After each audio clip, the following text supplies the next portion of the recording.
Selamat sejahtera semua, saya dari pasukan sokongan ABS. Hari ini saya akan tunjukkan cara untuk menambah akaun ahli baharu. Mula-mula, tekan pada 3 garisan di papan pemuka untuk melihat lebih banyak pilihan. Cari bahagian akaun dan tekan pada ahli. Di sini akan dipaparkan semua ahli yang sedia ada. Tekan ikon tambah untuk menambah ahli baharu.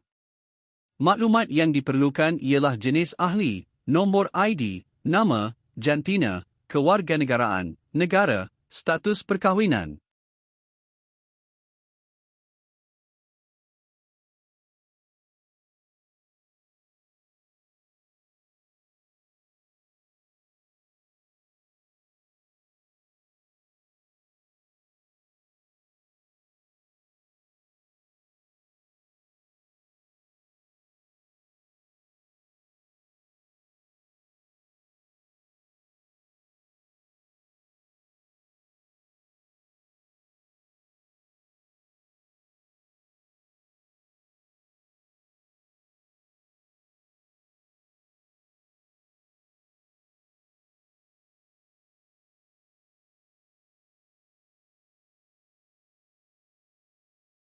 Selepas anda mengisi semua maklumat, tekan Save.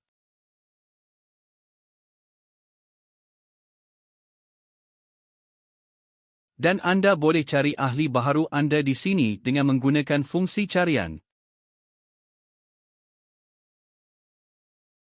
Terima kasih dan saya harap anda telah mempelajari sesuatu daripada video tutorial ini.